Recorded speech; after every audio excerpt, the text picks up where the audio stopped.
21 октябр асосгузори сулҳу ваҳдати миллӣ, пешвои миллат, президенти ҷумҳурии Тоҷикистон муҳтарам Эмомалӣ Раҳмон дар идомаи сафари корӣ дар вилояти Хатлон дар ноҳияи Муъминобод парваришгоҳи ҳайвоноти нодирро ба истифода дода аз намоиши маҳсулоти хоҷагиҳои ҷангали вилоят боздид ба амал оварданд.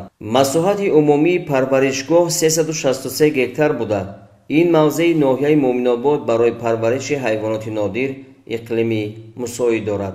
ба пешвои миллат муҳтарам Эмомалӣ Раҳмон иттилоъ дода шуд ки дар ҷангалҳои ноҳия ҳайвоноти ваҳшӣ аз қабили хирс, рӯбоҳ, гург, қашқалдоқ, силосин ва паррандаҳои мухталиф аз ҷумла лочин, бозу уқоб мавҷуд аст. дар ҳамин ҷо президенти мамлакат муҳтарам Эмомалӣ Раҳмон ба хотири афзоиши саршумор ҳайвоноти нодирро ба табиат сар доданд.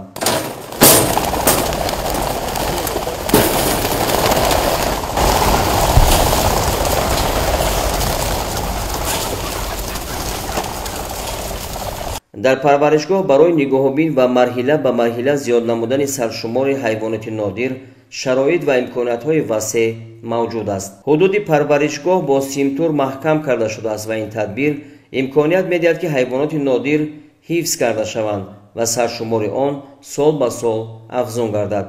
иқлим ва боду ҳавои мусоиди Тоҷикистон ба хусус ноҳияи Муъминобод имконият медиҳад ки дар натиҷаи дуруст парвариш ва нигоҳубин кардан ҳайвоноти нодир ҳамасола ба маротиб зиёд карда шавад. ба роҳ мондани парвариш ва нигоҳубини ҳайвоноти нодир барои рушд бахшидан ба соҳаи сайёҳӣ, хусусан сайёҳии экологӣ замина гузошта, дар оянда омили муҳими ҷалби сайёҳони дохилию хориҷӣ ба Тоҷикистон мегардад. президенти мамлакат муҳтарам Эмомалӣ Раҳмон зимни боздид аз шароити парваришгоҳ ки дар мавзеи хушбоду ҳавои ноҳияи Муъминобод таъсис дода шудааст, бо масъулони соҳа суҳбати самимӣ анҷом дода ҷиҳати дар оянда зиёд намудани саршумори ҳайвоноти нодир, дуруст парвариш кардан ва ба иқлими Тоҷикистон мутобиқ намудани ҳайвоноти аз хориҷи кишвар ворид гардида дастуру супоришҳои мушаххас доданд. хоҷагии ҷангали ноҳияи Муъминобод 17400 гектар замин иборат мебошад ки ин аз дарахтони сояафган ва мевадиҳанда хеле зиёди бисёрсоло ҳам доранд. дар намоишгоҳи мо ҳамаи мевоҳое ки худи ноҳияи Муъминобод парвариш мешаванд мегиранд, мевои хурданибоби ки аст аз ҷониби хуч, олича, дулона, себ, нок дар мавзеи хоҷагии ҷангале ки дар 17400 гектар замин ҷойгир шудааст, ҳамин меворо парвариши нигоҳубини хоҷагии ҷангал ба ӯҳда дорад. мо бо дастуру супориши роҳбари давлат муҳтарам ҷаноби олӣ аз 2020 то ин ҷониб 12 гектар замини хуш плантатсия бунёд кардем ки ин хеле ба манфиати хоҷагии ҷангал бо дастури супоришҳои роҳбари давлат инобат гирифта шудааст. имсол дар мувофиқи нақша дар соли 2023 мо 20 гектар бунёд ва 70 гектар барқарор кардаем ки ин ба тағйир ёфтани иқлим хеле манфиатҳои хуб ва зиёд мебошад. мавҷуд будани чунин имконияти табиӣ дар беҳтар намудани гуногунии биологӣ ва ба ин васила бештар намудани навъҳои ҳайвоноти нодир аҳамияти калон дорад. дар шароит ва мавқеи ҷуғрофии Тоҷикистон таъсиси парваришгоҳҳо ва мамнӯъгоҳҳо афзалияти бештар дошта ба афзоиш ёфтани саршумори ҳайвоноти нодир мусоидат менамояд ки ин аз ҳадафҳои ояндадори ҳукумати мамлакат ба ҳисоб меравад. парваришгоҳ дар мавзеи зебоманзар ва хушбоду ҳавои ноҳияи Муъминобод ташкил гардида дарахтони зиёд ва гулу гиёҳҳои ҳархелаи худрӯй дорад. дар ин мавзеъ асосан чормағз, хуч, татум, себи ҷангалӣ ва ғайра хуб нашъунамо ёфта, дарахтони ҳамешасабз муҳити атрофро сабзу хӯрам нигоҳ медорад. хоҷагии ҷангали ноҳияи Муъминобод дар ихтиёри худ 17423 гектар замин дорад. шумораи коргарони хоҷагӣ 34 нафарро ташкил дода дар мавсими ҷамъоварии ҳосили дарахтону гулу гиёҳҳои шифобахш аз қабили чойкаҳак, бӯйи модарон, тахач, пудина, калкутӣ, ҷамилак ва ғайра беш аз 60 нафар ба кор даъват карда мешаванд. кормандони хоҷагиҳои ҷангали кишвар дар баробари парвариши ҳайвоноту наботот инчунин ба ҷамъоварии меваю растаниҳои шифобахш ки Тоҷикистон аз ин неъматҳои табиӣ бой мебошад машғуланд.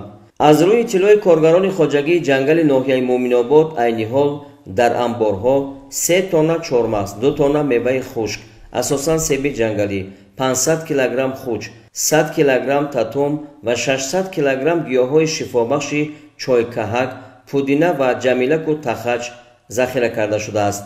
дар ҳамин мавзеъ президенти ҷумҳурии тоҷикистон муҳтарам эмомалӣ раҳмон аз намоиши маҳсулоти табиию хушсифати хоҷагиҳои ҷангал дидан карданд. аҳли хоҷагиҳои ҷангал маҳсулоти мухталиф аз ҷумла меваҳои тару хушки олучаи кӯҳӣ, себи ҷангалӣ, хуч, дулонаҳои зарду сурх, зардолу, олучабандак, чормағз, бодоми талхак, зирки зелол, санҷид ва асалро ба мараз гузоштанд. با دستور سپارش‌های اساسگذار صلح و وحدت ملی پیشوای ملت محترم پرزیدنت جمهوری تاجیکستان امامعلی رحمان در حدود ناحیه مومن‌آباد پرورشگاه دوآب جمعیت دارای مسئولیتش محدود زرکاران فعالیت را سر نمود.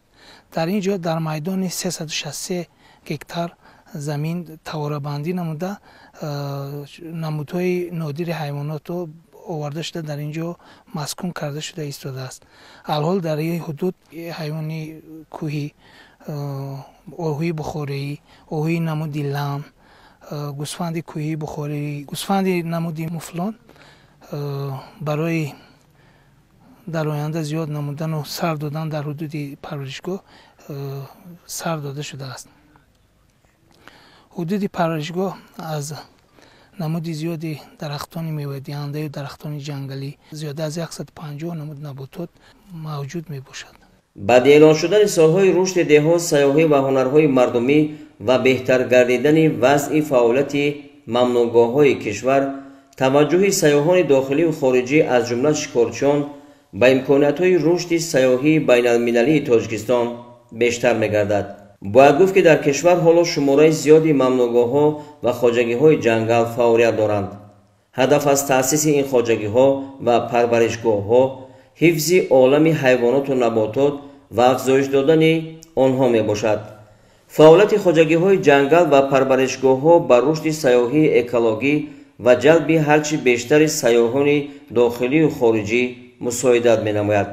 تجربه نشان می‌دهد که فعالیت خواجگی‌های جنگل برای افزون گردانیدن گوناگونی بیولوژی، حفظ حیوانات و نباتات نادر، نهال پروری و در مجموع برای پیشرفت اقتصاد مملکت سودآور میباشد. قابل ذکر خاص است که طبیعت ناتکرار و بهشت‌آسای تاجیکستان امروزها توجه سیاحان داخلی و خارجی را بیشتر جلب کرده است. امن و ثبات در سراسر کشور، رشد بخش‌های مهم، فصل‌های زیبای سال، رود و چشمه‌های مصفا، کوه‌های سر و فلک کشیده، موضع‌های تاریخی، ممنوعگاه‌ها و حیوانات نادر تاجیکستان امکان فراهم می‌آورند که تشریف سیاحان به جمهوری تاجیکستان بیشتر گردد.